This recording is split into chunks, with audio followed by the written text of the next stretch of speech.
milliers de Kinois ont été dans la rue Saint-Mercredi 11 septembre 2024 à Ville-Province de Kinshasa pour soutenir Constant Moutamba, ministre de la Justice et garde des Sceaux. Ces Congolais le soutiennent pour une réforme de la vraie justice à RDC.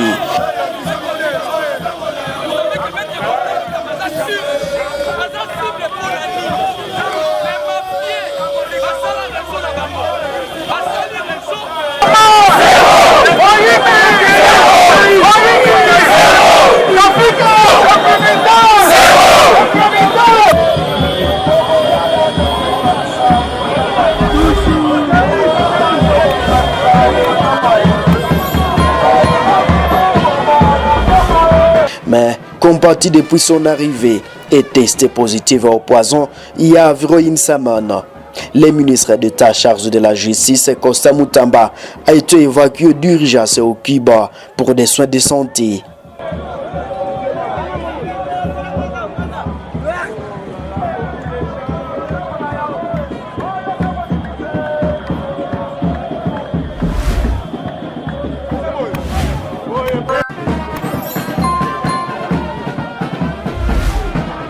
Cet empoisonnement du ministre d'État Moutamba a été constaté au lendemain de la tentative d'évasion à Makala qui a causé une centaine de morts selon les bilans du gouvernement.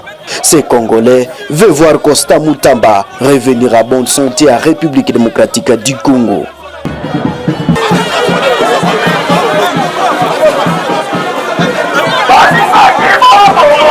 Madame la Première ministre, chef du gouvernement. Message de la population congolaise à l'occasion de la marche pacifique de soutien à la politique aux actions de son Excellence Constant Moutamba Tungunga, ministre d'État, ministre de la Justice et garde des Sceaux. Excellence Madame la Première ministre, nous, population de la province de Kinshasa, représentant celle de l'ensemble de la République démocratique du Congo, aspirant au changement, nous retrouvons en ce lieu baptisé Place de l'Indépendance et symbolisant notre liberté et notre souveraineté acquise au prix du sang de nos martyrs. Voudrions à l'occasion de cette longue marche à travers les principales artères de la ville, province de Kinshasa, capitale de notre pays et siège des institutions, manifester notre soutien sans réserve aux réformes initiées dans l'appareil judiciaire par le jeune ministre d'État, ministre de la Justice et garde des Sceaux, son Excellence Constant Moutamba Tungunga, en vue de donner un nouveau visage à notre justice qui a été déclarée malade par son Excellence Monsieur le Président de la République suite à sa fonctionnalité trébuchante. Nous voudrions à cet effet rappeler à l'opinion tant nationale qu'internationale que l'article 1er de la Constitution de notre pays définit la République démocratique du Congo comme étant un état de droit et a imposé la justice comme premier principe de notre devise, et tous ceux de nos concitoyens qui tardent à orienter leur regard vers l'avenir pour se contenter de contempler le monde au rétroviseur devaient comprendre que la roue de l'histoire est déjà en marche pour asseoir au Congo un véritable état de droit.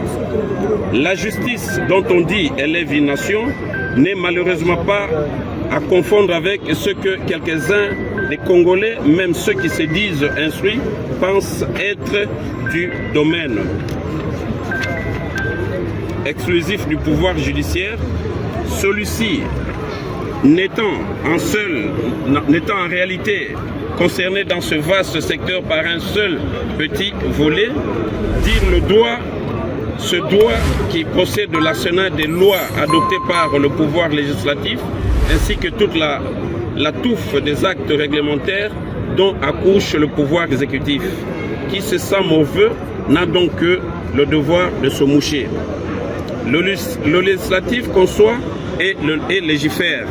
L'exécutif a mission d'organiser, de suivre et de contrôler l'exécution, tandis que le judiciaire n'intervient que quand il est saisi en cas de conflit avec la loi. Il revient à l'exécutif la charge de l'encadrement des hors-la-loi, des lois qui sont envoyés en pénitence. L'exécutif porte donc une lourde charge quant à la consolidation de la justice dans le pays et même le judiciaire recourt à lui dès lors qu'il est constaté qu'il y a un certain couac dans la répartition de la justice sociale. La justice est donc un océan très vaste dans lequel tous les trois pouvoirs classiques se retrouvent et se complètent. Fait-il rappeler à la recommandation faite par le chef de l'État dans son discours d'investiture pour ce second mandat, le 21 janvier dernier, celle de rompre totalement avec le passé et d'opter tous pour un changement qui se veut radical, non comme celui qui se dépouille de sa première carcasse tout en gardant tout de sa nature, mais plutôt métamorphose comme celle de la grenouille ou du papillon pour faire de nous des hommes nouveaux, innovants, capables de nous adapter aux réformes profondes tant dans la mentalité que dans le comportement et l'agir. Malheur à ceux qui sont dans l'incapacité de saisir le train des réformes.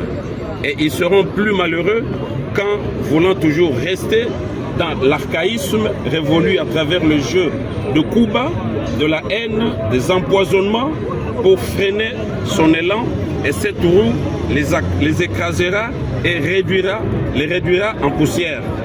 Excellence, Madame la Première ministre, dans la liturgie catholique, nous tirons des termes latins comme vetustatem novitas, umbram fugat feritas, noctem lux elimat, comme pour dire l'ancien mode est remplacé par le nouveau mode. L'ombre fuit devant la lumière et la nuit s'évade devant le jour. Vous agissez dans la vision du chef de l'État avec l'appui de tout le peuple.